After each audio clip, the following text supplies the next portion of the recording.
My stepmom accused me of SA to steal my inheritance right after I turned 21. My dad cut me off without hesitation. 7 years later, he finally discovered what really happened. And now she's dealing with consequences.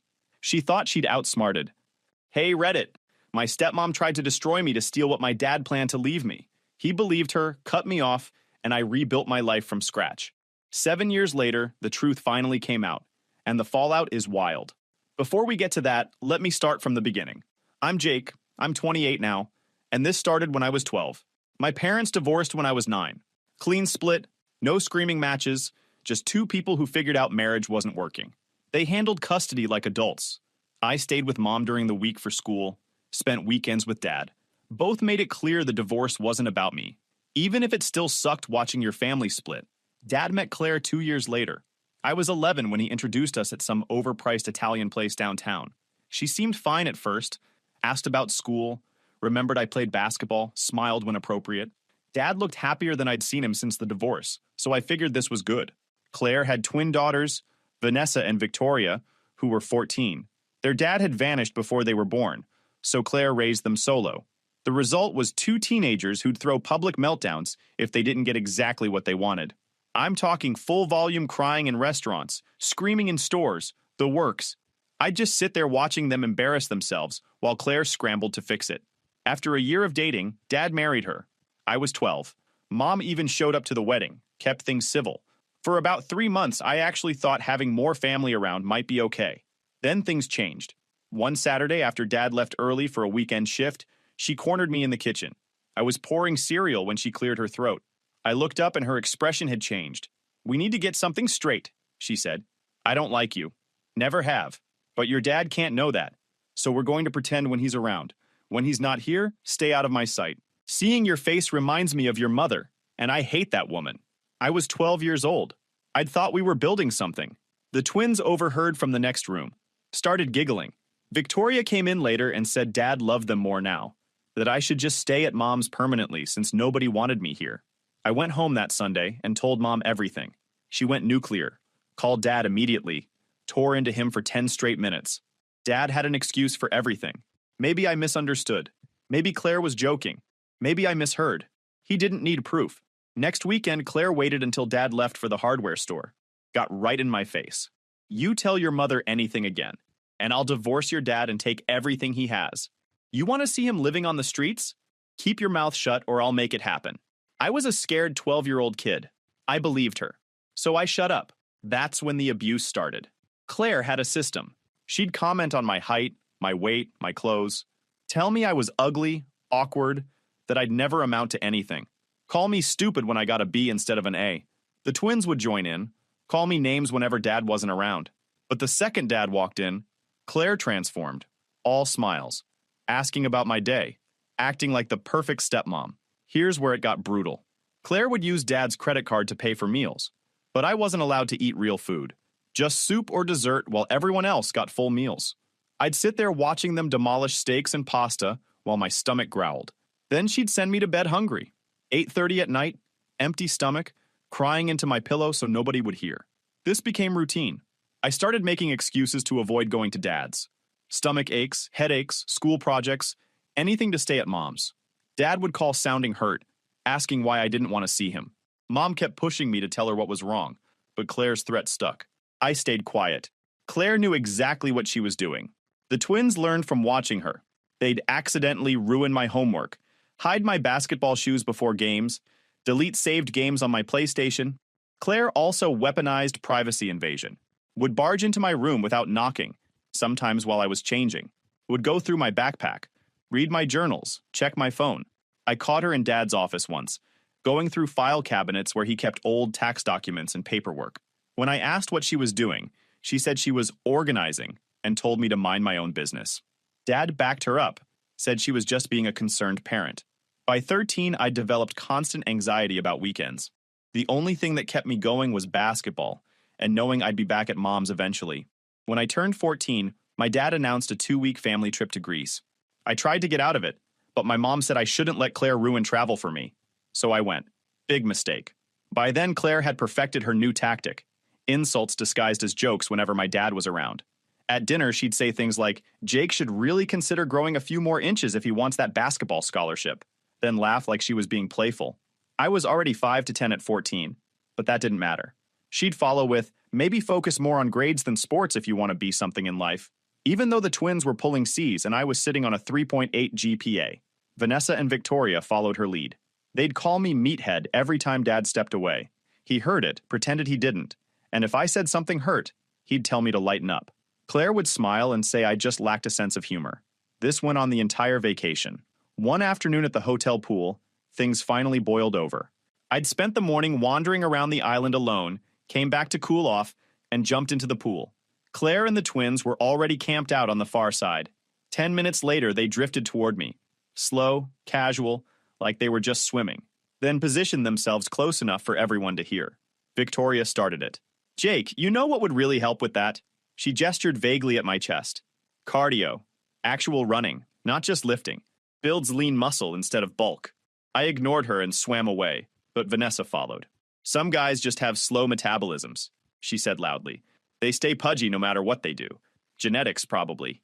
People around the pool were staring. Claire laughed and joined in from the edge. Teenage boys think lifting makes them look good, but cardio is what burns fat. She looked directly at me. Jake, honey, maybe you should think about cutting portions at dinner. And this from the woman who had been deliberately starving me for 2 years. Something in me just stopped. I wasn't angry. I was done. I stood in the water and looked at the twins. You two might want to work on those double chins before giving fitness advice. They froze. Then I turned to Claire. And you might want to skip the shrug. Your stomach hangs over that bikini. You look like a penguin waddling around. Claire's face went from tan to scarlet in seconds. She gasped, scrambled out of the pool, and ran. The twins hesitated until she left, then launched into their performance, screaming about how horrible I was, how sexist, how I'd attacked them for no reason. People instantly looked away. A mom grabbed her kids and moved. Dad heard the commotion from the poolside lounge and came over confused. The twins ran to him crying, conveniently skipping the 20 minutes they'd been mocking me in public. An hour later, he found me in my room. Did you really say that to Claire and the girls? Yeah. After they spent 20 minutes ripping into me in front of everyone? He didn't want the explanation. He launched into a lecture about respect and morality, about how he'd raised me better. He didn't care what actually happened, just that I'd embarrassed his wife. He forced me to apologize. He marched me to their room where Claire was locked in the bathroom, supposedly hysterical. The twins sat on the bed smirking. When Claire finally came out, eyes red, I apologized on command. She sniffled and said she forgave me, but was deeply hurt. The twins nodded like backup dancers. When I got home, I told Mom about the pool incident, and enough of what had been happening to scare her. The starvation, the mockery, the psychological games. She called Dad and threatened CPS if Claire ever commented on my appearance again. He must have said something, because the weight insult stopped, but Claire found new ways to make my visits miserable. Ignoring me, forgetting, to tell me about family plans, going through my belongings, making the house feel like enemy territory. 2 years later, Mom had to leave town for work, so I was stuck at Dad's for 3 days.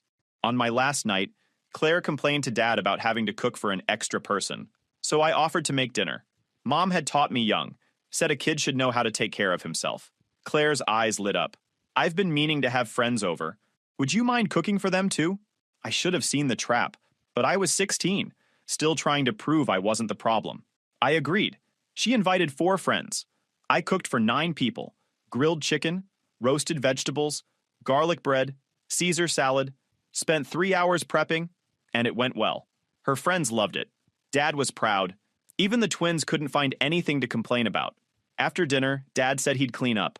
I went to my room. 20 minutes later, I heard voices outside my window. Claire and her friends were on the patio. They weren't being quiet. One friend told her how lucky she was. Nice husband, nice house, helpful stepson. Claire laughed sharply. That kid is the most annoying thing in my life.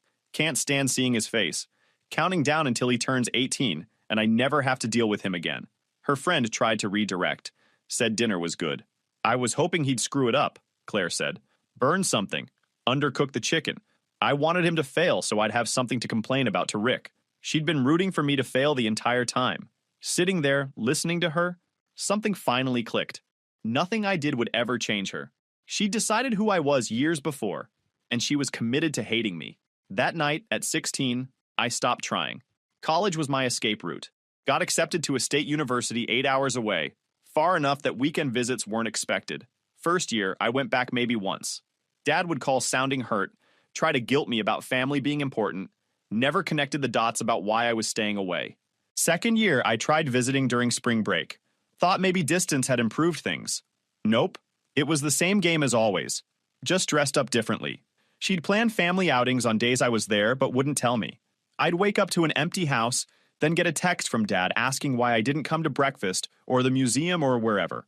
Claire would tell him she mentioned it. I must have forgotten. The privacy invasion continued. Would come into my room at 7 in the morning, throw open the door, turn on lights, start vacuuming. When I complained, she'd say it was her house and she needed to clean. Meanwhile, the twins' room stayed private and untouched. Family would order takeout. Nobody would tell me dinner was ready. I'd come downstairs an hour later to empty pizza boxes. Dad would say they thought I'd already eaten. Claire would shrug, say I should have come down if I was hungry. Some of my mail still came to Dad's address. Bank statements, credit card offers, official documents that hadn't caught up to my school address. By then, I avoided anything connected to Dad, including updating addresses tied to that house. Claire would collect it, set it aside somewhere. I'd find it weeks later, sometimes already opened. When I asked why she opened my mail, she said she thought it might be important and was just trying to help. I kept my head down, stayed polite, tried to maintain some connection with Dad, but every visit felt like a minefield. I turned 21 during junior year when my dad called asking me to visit, saying he had important news.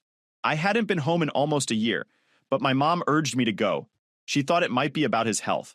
So I made the 8-hour drive. Dad greeted me like he was genuinely happy to see me, though he refused to say what the news was until dinner. Inside, the twins were there for the first time in over a year. They barely looked up before going right back to their phones. Fine by me. Dad ordered a full Italian spread and set the table like it was a holiday. Claire was in the kitchen plating food when I came down. She looked at me, her face went cold for a second, then she went neutral and said nothing. We sat, Dad at the head, Claire at his right, me at his left, the twins across from me. He started talking about family, about being proud of us, building up to something. The twins kept sneaking looks at each other. Claire wore this tight smile like she already knew what was coming. Then Dad mentioned his friend Carl dying suddenly, and how it made him think about planning for the future. He said he'd met with a lawyer and drawn up a will. The mood shifted instantly. He announced that Claire would get the house. Financial security, he called it. Claire lit up, kissed his cheek, squeezed his hand like she'd won something. Then he turned to me. Jake, I'm leaving you my entire retirement account and the Mustang. $850,000. And the 1967 Mustang he'd restored over years. The car he'd taught me everything on. The one full of stories from before I was born. It hit me hard. It wasn't just money. It felt like trust. Like he'd finally chosen to value me. I had no idea what kind of war that decision was about to start. It wasn't just money or a car. It was him saying he trusted me. My mind raced. That was close to $1 million total. Life-changing money. Thank you, I managed. Thank you. Dad smiled, nodded, then turned to the twins. Vanessa, Victoria, I'm leaving you the joint bank account that Claire and I share. About $180,000, split equally between you. Plus, you'll have this house to live in with your mom, so you'll always have security. The twins' expressions shifted immediately. Vanessa's smile faltered. Victoria glanced at Claire. That's it? Vanessa said. $90,000 each? Plus the house, Dad repeated. You'll have a place to live. No mortgage, no rent. That's worth more than you might realize. Victoria leaned forward. But Jake's getting almost $1 million. We're only getting $90,000 each. That doesn't seem fair. I've already paid for your college, Dad said. His tone was gentle but firm. Paid off your student loans. Helped you both with cars. Given you financial support while you were getting established. This is on top of everything else. But he's a guy, Claire interjected. Jake should make his own way. My daughters need more financial security. Women need... Claire. Dad's voice was still calm but had an edge now. I've thought about this carefully. Everyone's getting something substantial. This is my decision. Claire's jaw tightened. She looked at the twins, who both looked back at her. Some unspoken communication happening. We just think, Victoria tried again, that maybe the retirement account should be split between all of us. Or at least, my mind is made up, Dad said. Firmer now. This is fair. Everyone's taken care of. I stayed quiet, watching this unfold. Didn't want to get involved, didn't want to make it worse. Claire stared at her plate. The twins exchanged another look. Then Claire burst into tears. We looked at her, confused. Dad gently asked what was wrong. That's when she dropped it. I've kept quiet for years to protect this family, but I can't anymore. Room went silent. Dad urged her to explain. After that Greece trip, she said between sobs, when Jake was 14, he started acting inappropriate toward me. Staring, trying to come into our bedroom. I was afraid to say anything because he was young and who would believe me? The words didn't register at first. Then it hit all at once. A rush of adrenaline that made my hands shake. The room tilted slightly. Sound got muffled. Before I could respond, Claire kept going. Said I'd try to walk in when she was showering. Get too close to her face when we were alone. Said as I got older it got worse. And one time when we were alone, I tried to assault her. Blood drained from my face. My heart was hammering. Dad looked between us. I found my voice. That's not true. That never happened. None of that happened. But Claire kept crying. Said she suffered in silence to protect the family, afraid no one would believe her, terrified of breaking up our home. The twins didn't scream. They watched Claire, waited, then jumped in on cue. Vanessa calling me disgusting. Victoria saying she always knew something was wrong with me. Their voices overlapped. The room felt too small, too hot. I looked at Dad, desperate for him to say something, to defend me, to call this what it was, a lie designed to steal my inheritance. He just sat there, processing, calculating, deciding. Is this true? He finally asked Claire. She nodded, tears streaming. I would never lie about your son. As your wife, you should believe me. Dad, please. My voice cracked. She's lying.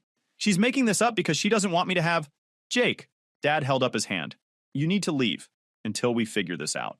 The words didn't make sense. Leave? Figure this out? There was nothing to figure out. Claire had just accused me of sexual assault and he was, You're kicking me out? I stood up. Chair scraped against the floor. You're actually choosing her? I'm not choosing anyone. I'm saying we need space to... She's lying! Voice came out louder than I meant. The twins flinched. Claire looked at Dad like she was scared of me, which made everything worse. She's been torturing me for years, starving me, humiliating me, and now she's... Jake, leave. Dad's voice was firm now, final. Get your things. Go. I stood there for another second, looking at him, waiting for him to take it back, to believe me, to be my father. He didn't. I went upstairs, threw my clothes in my bag, hands shaking so bad I could barely zip it. Came back down. They were still sitting at the table, Claire sobbing into her hands, Dad's arm around her shoulder, the twins glaring at me. I walked past them, opened the front door. Cold air hit my face. Jake, Dad called. I turned. I'll call you when we've had time to process this. I didn't respond, just walked out. The door closed behind me. I drove straight to my mom's house. 8 hours in the dark, sick with anger. When I told her what happened, she was ready to confront Claire herself, but I stopped her. If Claire was willing to invent a sexual assault accusation over money, she was capable of anything. I cut my dad off completely. He'd chosen her without hesitation. A few days later, Mom said he'd called to say he was ashamed to have a son like me. His relatives piled on too, blaming her for how I'd turned out. I watched it wear her down. Meanwhile, my phone blew up with messages from Claire and the twins. Threats, insults, demands I stay away forever. I eventually changed my number and filed a harassment report. But the real damage stuck. I became terrified of being around women. I stopped dating, stopped going out, avoided mixed groups entirely. My life basically imploded. Mom noticed during a phone call and flew out the next day. She stayed 2 months and kept me afloat until I could function again. It took 2 years before I felt like a person. I finished school, got my forensic accounting degree, and focused on work. Then, at 26, I met Elise at a conference. She'd given a presentation on IP law, and later we ended up talking at the hotel bar. She rode motorcycles, rebuilt her own Ducati, and didn't take crap from anyone.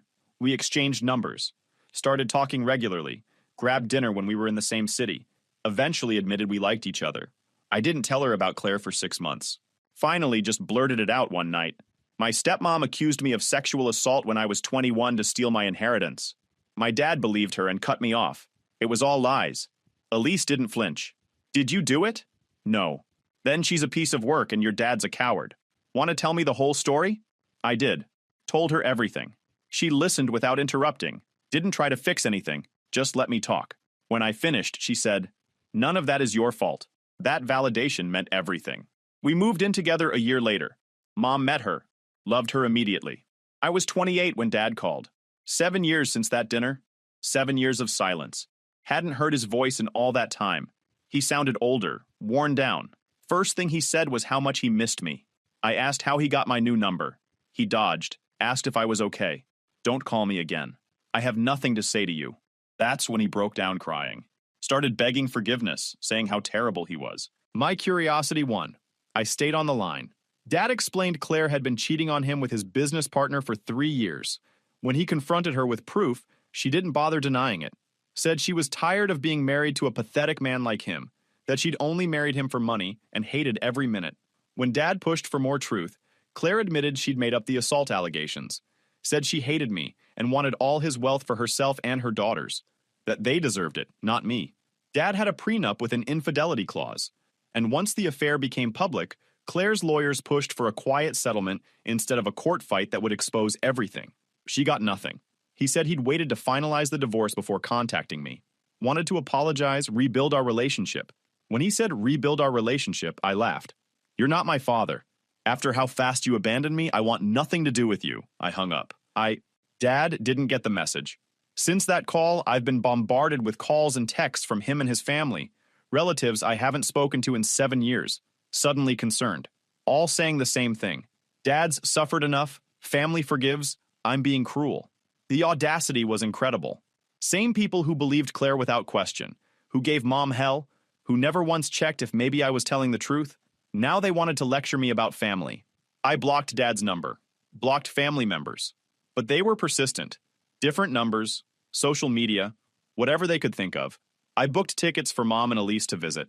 Needed to tell them everything, not just about Dad's call, but about all those years with Claire, the manipulation, bullying, threats, starvation.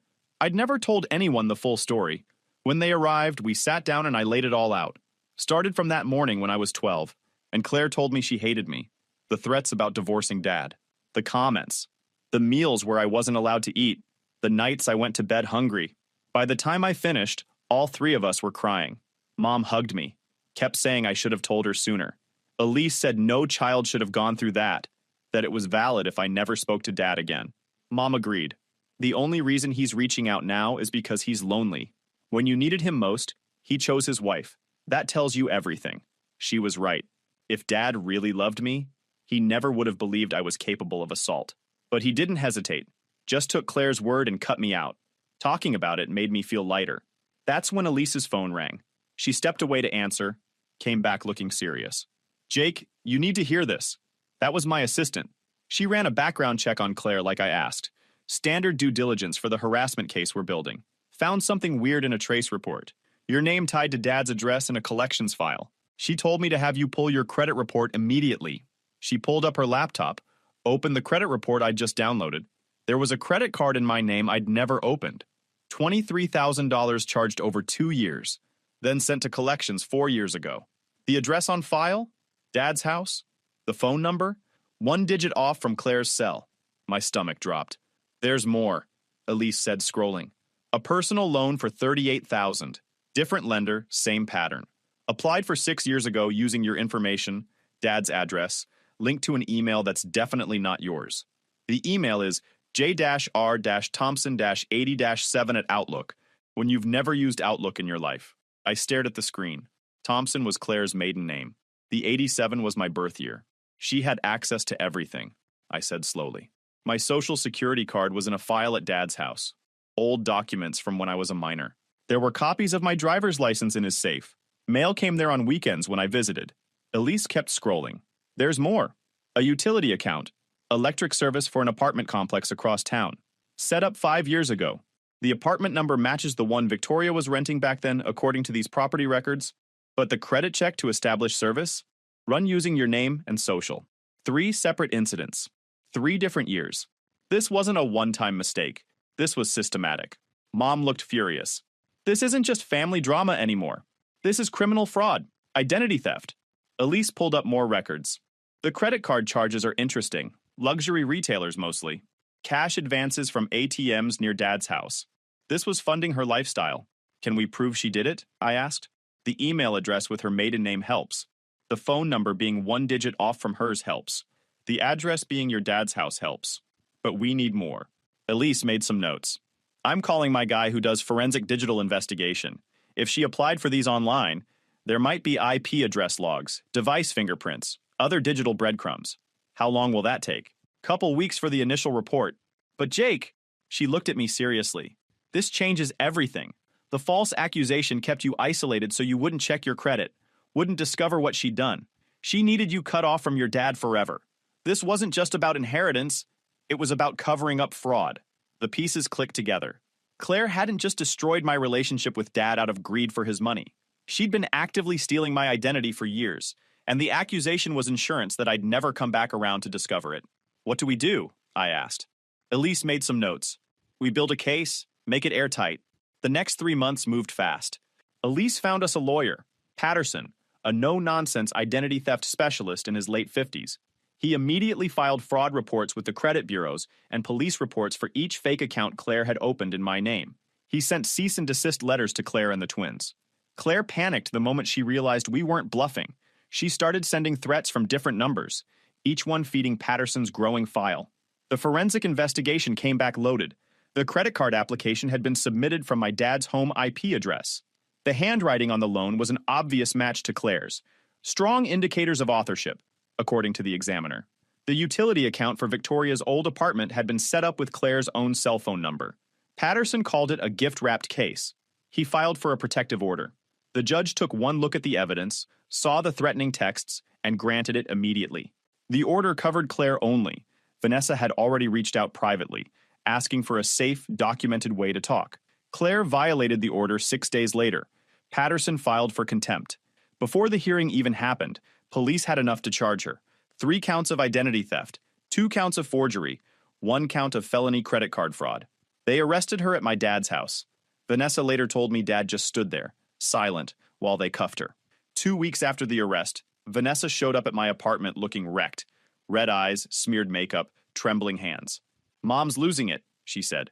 Elise stayed nearby, recording everything with her phone. Vanessa pulled up messages going back years. Screenshots of Claire instructing them to stick to the story. Messages bragging about credit cards in my name. He'll never check. And recent ones threatening them if they talk to lawyers. "Why show us this?" Elise asked. "Because I'm not going to prison for her," Vanessa said, crying. "She used Jake's information for everything. Forged his signature. She said Dad owed her for dealing with him. She convinced herself that torturing a kid meant she deserved his money." I asked about the assault accusation. Vanessa stared at the floor and whispered that Claire made it up. She'd texted the twins before dinner, telling them to back up whatever she said. They assumed it was about the will, not what Claire actually accused me of. "Will you testify?" Elise asked. "Yes," Vanessa said, "if you keep Victoria and me out of this." With Vanessa's testimony and the messages, Claire's defense collapsed. The criminal trial was set for 6 weeks out, but Patterson moved aggressively for a civil settlement first. Claire's lawyer initially offered a joke, pay back the fraud debt and nothing else. Patterson countered with full restitution, legal fees, $100,000 in damages, public retractions admitting she fabricated the assault, and a court-ordered written acknowledgement that she'd lied. Her lawyer rejected it. A week before trial, they crawled back. She'd take the deal. But I wanted one more thing first. "I want to meet her," I told Patterson, face to face. He warned me it was risky. I didn't care. We met in a conference room, me, Elise, Patterson, Claire, and her lawyer. I hadn't seen her in 7 years.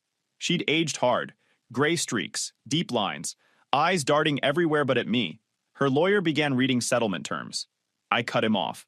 "I want to hear it from her." "Why?" Claire scoffed. "You were always in the way. Rick's money should have been mine and my daughter's, not some kid from his first marriage." "I was 12 when you told me you hated me," I said. 12 when you threatened to destroy my dad if I spoke up.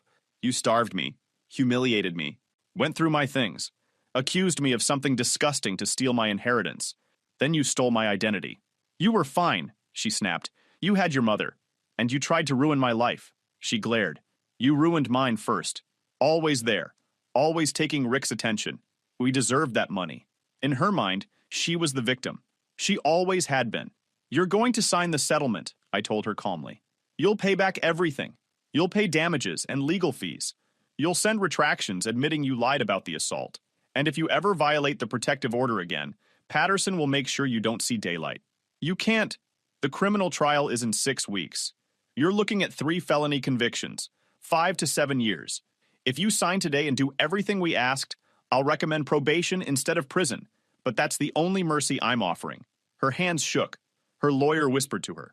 After a long, trembling pause, she signed. Elise and I walked out together. She squeezed my hand. How do you feel? Lighter, I said. 3 weeks later, Claire's retractions went out to the entire family. Letters admitting she'd fabricated the assault to manipulate the will. My dad forwarded his copy to me without comment. I deleted it. The criminal plea deal went through. Claire pled guilty, received 3 years probation, full restitution, a permanent felony record. She avoided prison because of my recommendation, but she'd be paying financially and socially for years. Vanessa contacted me once afterward. She said she and Victoria moved out, trying to start over. Their mom was spiraling. My dad was broken, divorced, disgraced, alone. Is he okay? I asked. No, she said. He knows he screwed up and doesn't know how to fix it.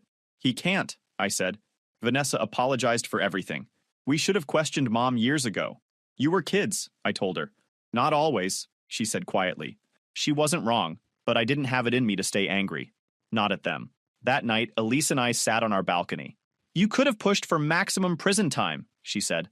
I thought of 12-year-old me crying into a pillow from hunger, 14-year-old me getting humiliated in Greece, 21-year-old me being kicked out by my own father. Then, the 7 silent years rebuilding from the wreckage. Staying angry forever just lets her win differently, I said. She doesn't get to control my life anymore. Elise kissed me. You won. Not just legally. You actually won. And she was right. The victory wasn't the restitution or the criminal record. It was that I walked away whole. A week later, my dad called. Jake, I want to ship you the Mustang. I'll send the title separately. I don't want it. Please, he said. Let me do this one thing. I thought about the car. What it meant before that night. What it meant after. Fine. Send the title. That's it. He asked about the car again. I told him if I decided to sell it, I'd give him a dealer's address. 3 days later, the title arrived with a note. I failed you when you needed me most. I chose wrong. I hope you find peace. You deserved better than what I gave you. Dad, I put it in a drawer. 2 days later, he called again. Against my better judgment, I answered. He asked if I got the title, then said quietly, when Claire made that accusation, I was terrified. Terrified it might be true. Terrified it wasn't and I'd married someone capable of that lie.